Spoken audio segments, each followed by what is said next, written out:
आज का हमारा टॉपिक है विकारी शब्द। आज का हमारा टॉपिक है विकारी शब्द। विकारी शब्द। तो विकारी शब्द के अंतर्गत आज हम लोग पढ़ने वाले हैं संज्ञा। विकारी शब्द के अंतर्गत हम आज पढ़ने वाले हम लोग संज्ञा। संज्ञा किसे कहते हैं? सबसे पहली बात है कि संज्ञा किसे कहते हैं। तो संज्ञा उस विकारी शब्द को कहते हैं जहां कोई व्यक्ति, वस्तु, स्थान, भाव, गुण, अवस्था और कार्य का बोध हो, उसी को हम लोग कहते हैं संज्ञा। तो हम लोग अब थोड़ा सा इसे डिटेल रूप में देखते हैं कि संज्ञा किसे कहते हैं। संज्ञा किसे कहते हैं? तो संज्ञा वो विकारी शब्द है, संज्ञा वो विकारी शब्द है जिसके अंतर्गत हम लोग क्या क्या पढ़ते हैं। संज्ञा वो विकारी शब्द है जिसके अंतर्गत हम लोग पढ़ते हैं किसी भी व्यक्ति के बारे में, किसी वस्तु के बारे में, गुण के बारे में, अवस्था के बारे में और कार्य के बारे में। ये संज्ञा वो विकारी शब्द है जो किसी व्यक्ति, वस्तु, स्थान, भाव, गुण और कार्य का बोध कराए। इसमें भाव भी आ जाएगा, स्थान भी आ जाएगा। ये हमारे संज्ञा के अंतर्गत आने वाले शब्द है जो संज्ञा को पूर्ण करते हैं। संज्ञा वो विकारी शब्द है जो किसी गुण, व्यक्ति, वस्तु, स्थान, अवस्था, कार्य का बोध कराए। तो कैसे बोध कराते हैं इसको देखते हैं। जैसे आदमी दौड़ रहा है, आदमी दौड़ रहा है। तो यहां हम लोग देख रहे हैं कि कौन दौड़ रहा है, तो आदमी। तो यहां आदमी जो है वो व्यक्ति की एग्जाम्पल हुआ। स्थान आगरा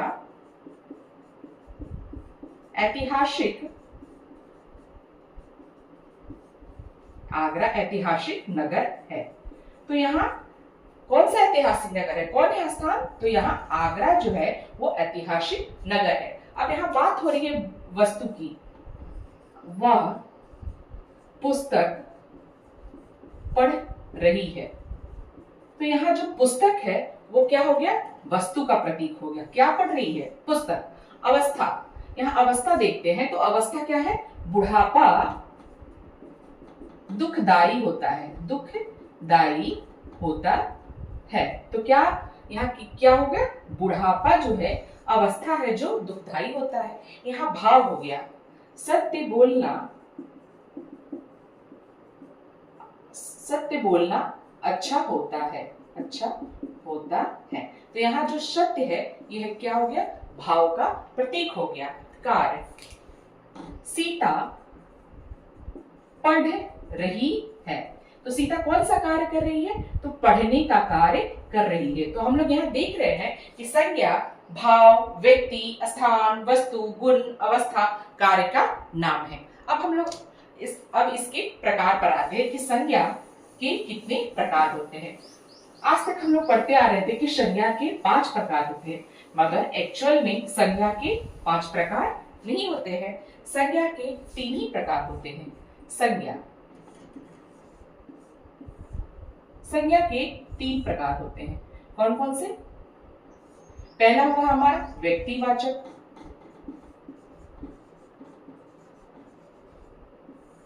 पहला हमारा संज्ञा का प्रकार है व्यक्तिवाचक। दूसरा है हमारा जातिवाचक और तीसरा प्रकार है हमारा भाववाचक। संज्ञा के 3 ही प्रकार होते हैं, संज्ञा के 5 प्रकार नहीं होते हैं। संज्ञा के 3 प्रकार व्यक्तिवाचक, जातिवाचक, भाववाचक। अब हम लोग देखते हैं कि जो ये जातिवाचक संज्ञा है, ये जातिवाचक संज्ञा के अंतर्गत आता है द्रव्यवाचक संज्ञा। इसके अंतर्गत आता है द्रव्यवाचक और समूहवाचक। समूहवाचक संज्ञा के प्रकार। तो संज्ञा के कितने प्रकार हुए? संज्ञा के 3 ही प्रकार हैं, व्यक्तिवाचक, जातिवाचक और भाववाचक। इस जातिवाचक के अंतर्गत आया हमारा द्रव्यवाचक और समूहवाचक। इसीलिए संज्ञा के पूछा जाए कि संज्ञा के कितने प्रकार हैं, तो संज्ञा के 3 ही प्रकार होते हैं। तो अब हम लोग बारी बारी से देखते हैं कि संज्ञा के जो ये प्रकार हैं उनको हम लोग कैसे प्रकार को देखते हैं। तो संज्ञा का पहला प्रकार है व्यक्तिवाचक संज्ञा। व्यक्तिवाचक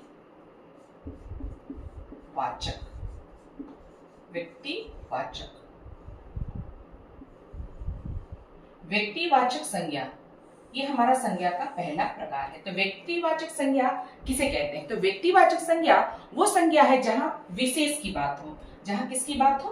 विशेष। जहां किसी विशेष की बात हो, जैसे विशेष में स्थान हो गया, वस्तु हो गया, जगह हो गई।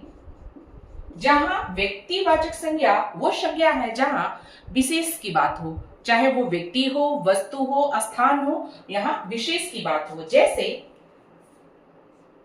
लाल किला, जैसे लाल किला। लाला लाजपत राय, लाला लाजपत राय। वस्तु की बात हो रही है, जगह की बात हो रही है, स्थान की बात हो रही है, किसी व्यक्ति विशेष की बात हो रही है, तो यहाँ क्या आएगा? लाल किला, लाला लाजपत राय, कोहिनूर, कोहिनूर हीरा। तीसरा हो गया दिल्ली, इसके रामचरितमानस।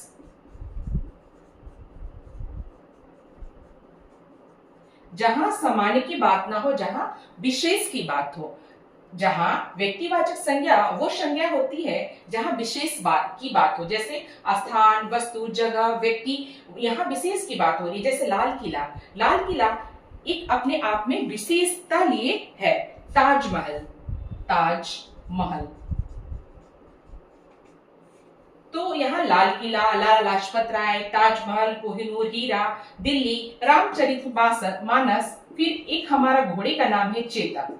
तो ये सब जो हमारे व्यक्तिवाचक संज्ञा में ये सब जो जगह, वस्तु, ये सब का जो नाम आया है, ये अपने आप में एक विशेषता लिए हुए है। अब नेक्स्ट टॉपिक हम लोग देखते हैं जातिवाचक संज्ञा।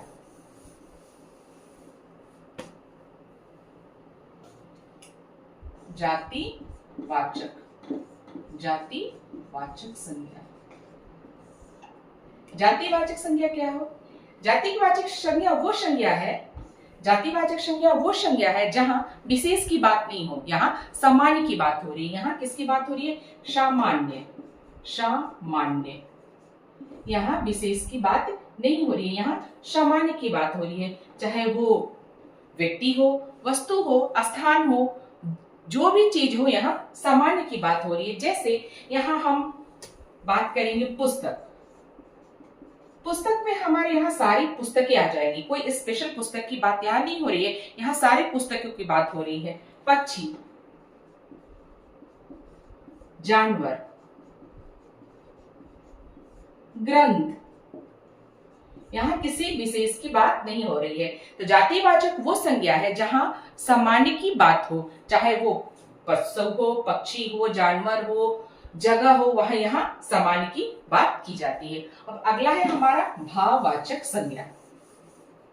अगला टॉपिक है हमारा भाववाचक।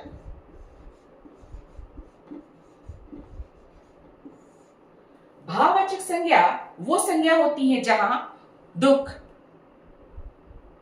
स्वभाव, कार्य, गुण के बारे में बताया जाए। जहां दुख, स्वभाव, गुण के बारे में बताया जाता है, वही हमारा भाववाचक संज्ञा है। यहाँ आपके गुण, अवगुण, स्वभाव, कार्य के बारे में बताया जाता है, उसे हम लोग कहते हैं भाववाचक संज्ञा। जहां आप जैसे सुंदरता, सुंदरता, कड़वाहट, यहाँ बहुत सारे एग्जाम्पल होंगे। तो भाववाचक संज्ञा वो संज्ञा है जहां आपके गुण, अवगुण, कार्य, स्वभाव, भाव के बारे में बताया जाए, उसे हम लोग भाववाचक संज्ञा कहते हैं।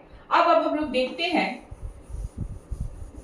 जो ये जातिवाचक संज्ञा थी, जातिवाचक संज्ञा, ये जातिवाचक संज्ञा के अंतर्गत ये दो संज्ञाएं आई थी, एक था द्रव्य और एक था समूह। एक संज्ञा थी द्रव्य और एक संज्ञा थी समूह। तो अब इसको भी हम लोग पढ़ते हैं। तो जातिवाचक द्रव्यवाचक संज्ञा वो संज्ञा हुई जो किसी नए वस्तु का निर्माण करे। द्रव्यवाचक संज्ञा वो संज्ञा है जो किसी नए वस्तुओं का निर्माण करे। यहाँ किसकी बात हो रही है? नए वस्तुओं का निर्माण, निर्माण की बात हो रही। किस चीज की? नए। जैसे द्रव्यवाचक संज्ञा में आ जाएगा एग्जाम्पल सोना, चांदी, मिट्टी, तेल, हवा, पानी। तो यहां क्या देख रहे हैं? किसी नए वस्तुओं का निर्माण हो। तो सोना, सोना से हम लोग आभूषण बना सकते हैं, चांदी से भी आभूषण बना सकते हैं, मिट्टी से बर्तन बना सकते हैं, हवा, पानी, पानी से शिकंजी बना सकते हैं, तेल से भी बहुत सारी चीजें हम लोग बना सकते हैं। तो द्रव्यवाचक संज्ञा वो संज्ञा है जिससे नए वस्तुओं का निर्माण हो। अब देखते हैं समूहवाचक संज्ञा। समूहवाचक संज्ञा किसे कहते हैं? तो समूहवाचक संज्ञा वो संज्ञा है जहां यहाँ संगठन की बात हो। संगठन, समूहवाचक संज्ञा के अंतर्गत संगठन, समूह की बात होती है। वहां जो भी चीज होता है झुंड में होता है। जैसे इसका एग्जाम्पल हुआ सेना, कक्षा, कक्षा, टोली, झुंड। यहां संगठन या समूह की बात हो, यहां संगठन या समूह की बात हो। तो जातिवाचक संज्ञा को दो भागों में बांटते हैं, द्रव्यवाचक संज्ञा और समूहवाचक संज्ञा। समूहवाचक संज्ञा के अंतर्गत नए निर्माण की बात होती है। जैसे इसका एग्जाम्पल हुआ सोना, चांदी, मिट्टी। तो ये जो हमारे द्रव्य हैं, इससे हम लोग नए चीजों का निर्माण कर सकते हैं। समूहवाचक संज्ञा वो संज्ञा होती है जहां संगठन की बात होती है। संगठन मतलब जहां एक से ज्यादा लोगों का उपस्थिति हो। जैसे सेना, सेना में एक आदमी रहेगा नहीं, वहां भी संगठन की बात हो रही है। कक्षा में एक बच्चे पढ़ेंगे नहीं, टोली, टोली में एक आदमी नहीं रहे, टोली में बहुत सारे लोगों का झुंड रहेगा। झुंड जैसे भेड़ों का झुंड, बकरियों का झुंड। तो यहाँ हमारे संगठन की बात हो रही है। तब एक क्विक रिवीजन लेते हैं कि संज्ञा किसे कहते हैं। तो संज्ञा किसी व्यक्ति, वस्तु, स्थान या भाव के नाम को संज्ञा कहते हैं। और संज्ञा तीन प्रकार के होते हैं, व्यक्तिवाचक, जातिवाचक और भाववाचक। व्यक्तिवाचक संज्ञा में विशेष की बात होती है, जैसे दिल्ली, कोहिनूर, हीरा, चेतक। जातिवाचक संज्ञा में सामान्य की बात होती है, जैसे पशु, पक्षी, जानवर, पुस्तक।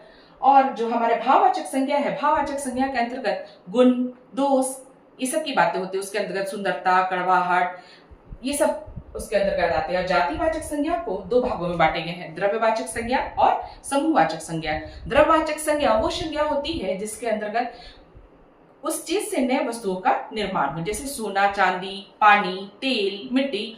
और समूहवाचक संज्ञा वो संज्ञा होती है जहां हम संगठन की बात करते हैं, जहां झुंड की बात करते हैं, जैसे कक्षा, टोली, सेना, पुलिस, पक्षियों का झुंड, भेड़ों का झुंड। ये संज्ञा के अंतर्गत आया। तो आपको ये टॉपिक कैसा लगा कमेंट करके जरूर बताइएगा। धन्यवाद।